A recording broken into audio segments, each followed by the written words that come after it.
Welcome to Round Hill Radio, the podcast from Round Hill Community Church.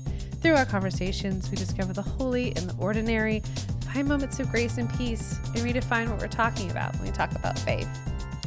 Welcome to Round Hill Radio indeed. It's really a special pleasure today to welcome a guest. Her name is Tanya Campen, and she is the Director of Intergenerational Ministries for the Rio, Texas Conference of the United Methodist Church.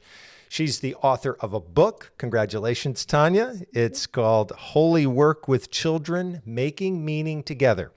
And she works also as a coach with Vibrant Faith, an organization that for many years has assisted local congregations throughout our country with their faith formation programs for all ages. And Tanya, welcome aboard.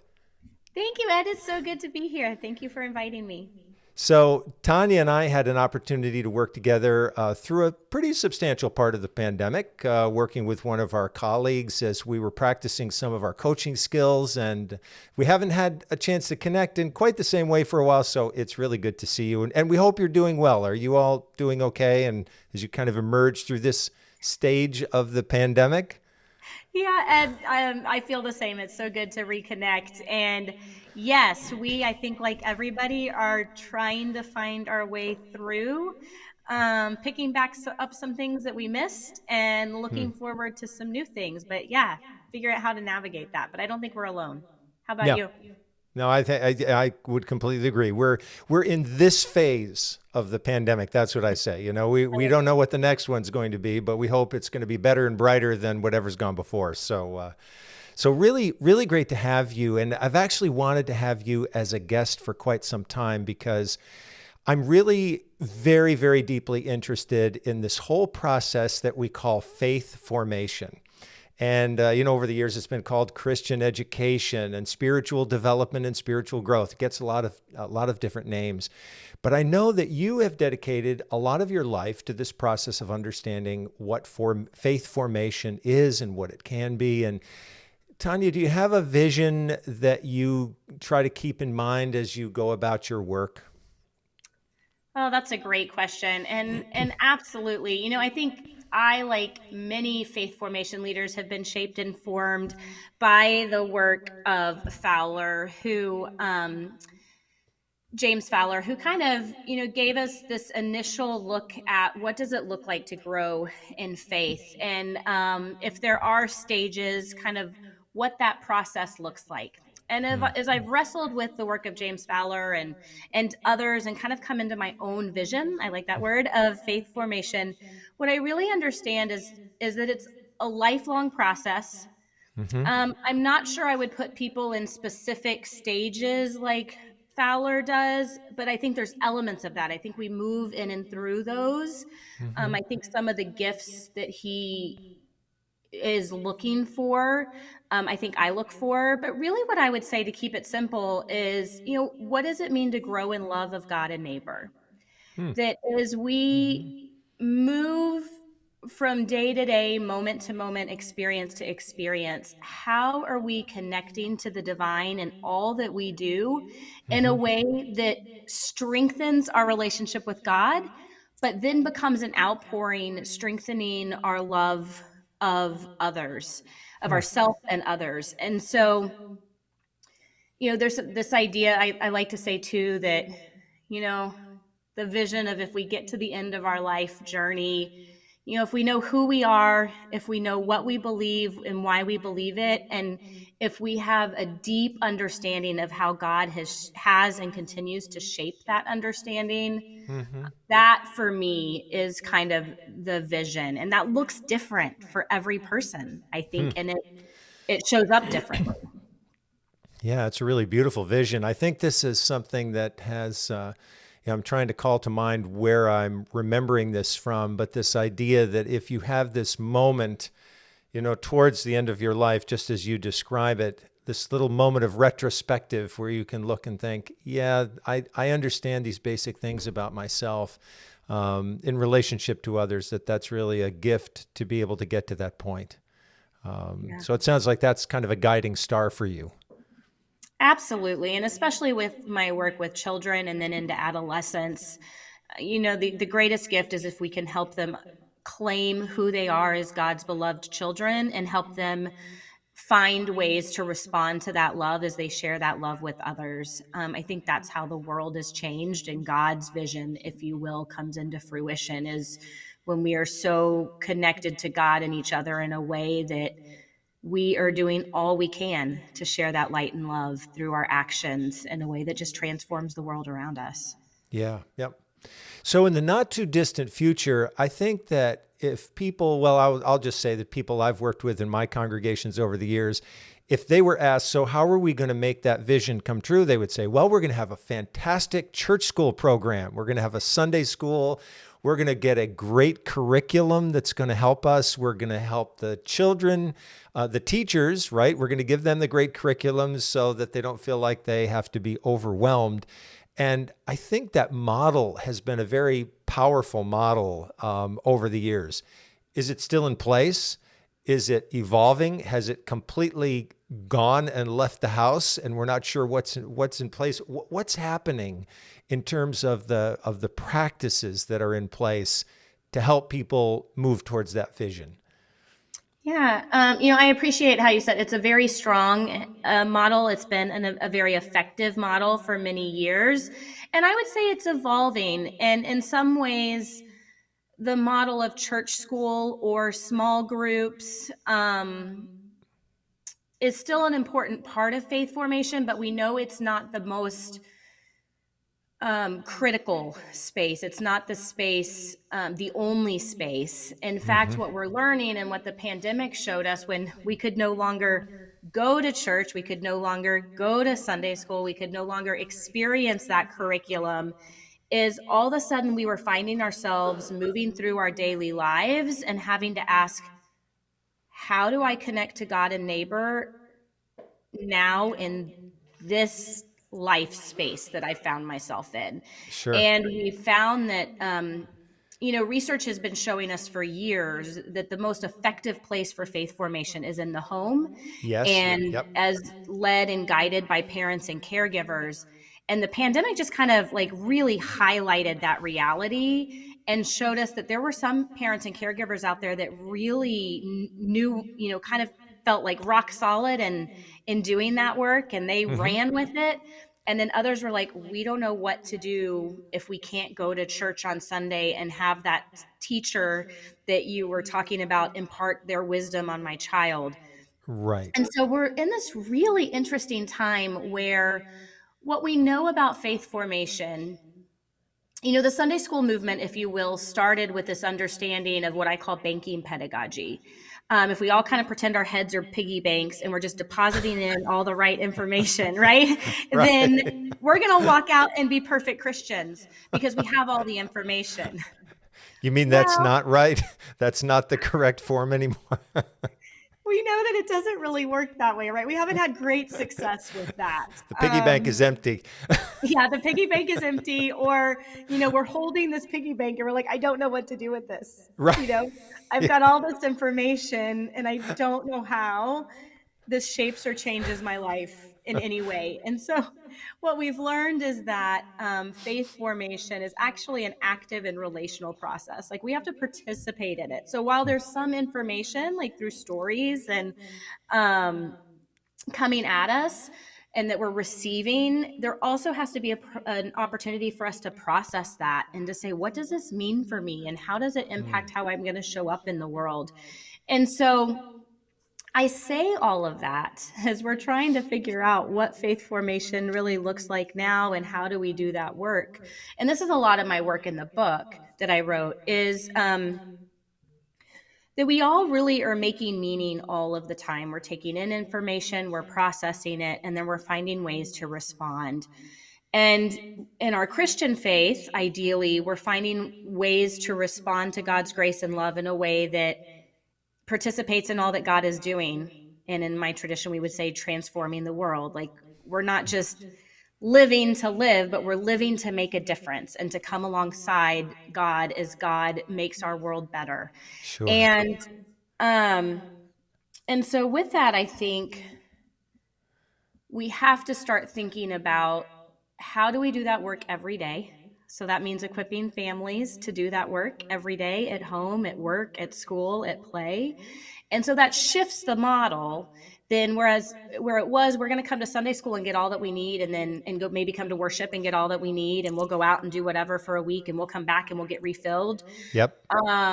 It shifts the model to this more, what I'm talking about more now is that when we're together in community, that's an opportunity for us to model and experience the faith together, especially in an intergenerational community. I can, when I take my son who's 3 to worship, he can see people praying. He can see, like, he's fascinated with instruments. He can see the piano getting played and somebody playing it. We get to participate in communion. And so in that, we're seeing the faith modeled, we're invited to practice it. And so then we get to take that with us and say, okay, how are we going to do this every moment of every day until we come back to get some more wisdom and information and experience, if that makes sense. So it's no longer coming to church for all my information that's going to sustain me for the week. It's I'm coming into community to learn about how I can do this and how I can help others do this, so that in my everyday living, everything that I'm doing is shaped and formed by spiritual practices and by my faith. So that sounds to me like a sea change, that the model that, and I think as you've indicated, that may have actually worked, or at least it worked for many people over a period of time, may not be working as much, partly because we're not even sure that some of our so-called church school families will come back, to the space. So I guess 2 questions into the spaces where they can see the piano being played and people praying. So one question I have for you, and maybe it's in 2 parts. One of those is, I'm starting to hear a phrase in relationship to the changing landscape of Christian education, which is, they're not coming back, which is a reference to the church school families who've just decided that actually they liked being at home and watching the service online and participating in that way. So they're not necessarily coming back to that old experience of church. And then the other part of it is, what I hear from parents, especially during the pandemic, they were saying, well, now everything is coming at us online. And now we're getting more and more faith formation programming that's coming to us online. And it's just too much. We cannot absorb it all. So what are your thoughts, Tanya, about that? First of all, this notion that some people aren't coming back. So how do we stay in relationship with them? Because as you've said, relationships are key. And then the second part of it, just, how do we help people to equip them so they can bring to awareness, this connection with God through all the stages in life? I know I'm asking you a lot here, but any Sure. piece of that will be great. Yeah, I'll take it in your 2 chunks. The question of, are they coming back, or the statement they're not coming back? For me, I have, a researcher brain. And so I get really curious about that. I'm like, well, why aren't they coming back? Where are they? What are they choosing to do? Right. So I just get really curious, because that, I think, as we try to, going back to figuring out, this shift in approach to faith formation, I think those kinds of questions are going to help us know, as a church and faith community, how do we come alongside and journey with families today? And so I wonder often, is it that they're not coming back, or they're not coming back to what was?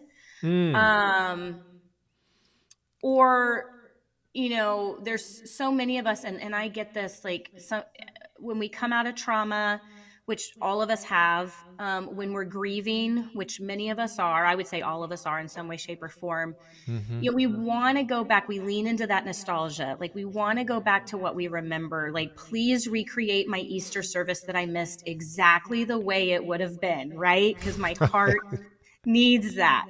And if it wasn't effective before, it probably is not going to be effective now. So I say that because I want to honor the trauma and the grief and the need for that nostalgia. Sure. But what I'm seeing a lot of is, I call them rubber band churches. Like, they're going back to exactly what they were doing. Mm-hmm. before the pandemic. And one, research was showing us overarchingly in Protestant denominations, what we were doing wasn't working. Mm-hmm. We Mm-hmm. were either kind of staying steady or we were dying. We were seeing a decline, especially in my tradition. Mm-hmm. And I like to think we learned something in COVID. Like, as hard as it was, I like to think that we learned something about God, about our communities, about each other. And so the question for me then comes, what, how can, instead of saying they're not coming back, reframing that and saying, how can we journey with families today? Oh, I love that. How Yep. can we support them today? And that speaks to the relationship question. You don't know that until you sit across from someone with a cup of coffee or lunch or at a picnic table outside or over Zoom and say, help me understand. Right. Um, Mm-hmm. in my work with family faith formation, the things that I've really come to learn that families really do, whether or not they think they do, they really choose their values, what's important to them. And those values then shape and form ideally how they spend their time. They choose how they spend their time. Now, people would argue with me. But we do. We choose how we spend our time, and ideally we choose how we spend our time on our values, based on our values. Mm-hmm. And so, if we can help families identify what's really important, kind of like you asked me that vision question, like what would it look like if we asked all of our families that question Mm-hmm. and said, when your children graduate from high school, what is your vision for them? When your Mm. children are out on their own, what's your vision for them? You know, at their end of life, what do you hope they will have experienced and what do you hope they will know? Um, those kinds of questions help them identify like what's important to them. Then we can say, okay, how as a church can we support and equip you in living into those values, finding time and all those things? So that shifts into your second question, Yep. um, really and truly about, how we do this work today. And I think we're still figuring it out. Mm-hmm. And I think it's going to require really letting go of some things that we deeply loved for a very long time and had their place, Mm-hmm. and saying, where are families? Let's go to them. Let's figure out how do we do faith formation there. And in terms of the overwhelm that parents and families feel, I mean, I remember there was a point, and granted, I do this for a living, but during the pandemic, I literally had 6 boxes on my table. My son was not yet one when the pandemic and when we first sheltered in place. I Yep. had 6 boxes of things that people said that we should be doing while we sheltered in place. Now, some of those were faith formation specific, some of them weren't. Every time I opened up my phone, I would have a link to something, like order this box, order this, do this lesson. And there's so much content out there. And Mm. so I'm going to loop this back to the conversation we had earlier that it's not necessarily about content. It's saying, okay, families, what's one practice you can fold into your day every day that's going to connect you to God and neighbor? Like it's going simple. Right. Keeping it simple. It doesn't have to be big and it doesn't have to be involved. For my family, we have a liturgy of lighting a candle and praying every night at the dinner table. And I feel really good knowing that happens every night when we're at the dinner table because everything else may not happen. We also pray and bless our son before he goes to bed. But like, what are those little practices we can help our families enfold into their daily living that doesn't feel overwhelming? Like when I do family workshops, it's like, pick one thing. Like I have to work really hard not to overwhelm because there's so many possibilities and I get so excited. And I think that's what happens in the church. We're like, you could do this and you could do this and you could do this. And we're gonna put together a box and you could do 100 things. Let's Yeah. start and ask them to do one. One of the huge changes that I'm picking up in terms of approach, from just your reflections with us now, in days gone by, the Christian Education Committee in the local congregation would sift through a variety of curricula, and that would all be about content, right? And so it'd walk you through the whole year, and then you'd order those materials, and you might give a little workshop for the teachers to get them comfortable, and then off they would go. What I hear you talking about now is having a relationship conversation with the parents and saying, first of all, if I'm understanding you correctly, how can we come alongside you, because we think this is a shared journey, so we don't want to just leave everybody, on their own. But it's just as important to hear from those parents. And I'm just thinking about all the meetings I've sat in over the years where, it was never considered that we approach the parents and listen deeply to them before we created a practice or offered an idea. But instead, we came up with 100 different ideas and then sort of threw that at people. And I did have a couple of families say to me during the pandemic, thank you for some of the materials that came along to us, but we really didn't know how to use them. And they didn't connect with us very well. So unfortunately, they just kind of went off to the side. So is that really, am I catching that's a big part of the change, which is to engage these families as learners and teachers, but not in a way that will feel overwhelming, but in a way that will help them to define that simple, rich, consistent practice that can help them to connect with God. Is that all sounding right? Yeah, exactly. Spot on. And I would add to that, going back to what I was saying about what we can do when we're in community now, because now we can be back in different ways. We can be together. So what does it look like if we come together and we pick one of those things out of the box that the church has provided, and we do it together as a family, and we go, oh, this is how you do it. Now I'm going to go home, and it makes sense for us to do this at the dinner table, or it makes sense for us to do this on a picnic blanket before a soccer game, because I've had an opportunity in community to figure out what this thing is. Sure. And now I can apply it to my daily living. Yeah. And I think what you're saying is that this has to be portable.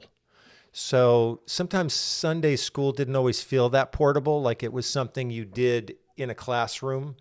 And again, it filled up the piggy bank of knowledge, but it didn't necessarily, it's something that could have dropped off soon after you left the church building. Whereas this kind of conversation is portable. You can have it on the picnic blanket before the soccer game, or you can say there, I think going back to the question that you mentioned very early in terms of the vision, remember who you are. Before you go out and do this, dance recital or public event or an athletic remember who you are and what you represent. Does that make sense? Amen. Absolutely. And just giving families those phrases and putting them on a card or a sticker, that whether we say them out loud or we say them as an internal prayer or both, it's so simple, but it's so impactful. We've been saying in our family to our son, a lot of people read the book and then they say, we love you to the moon and back.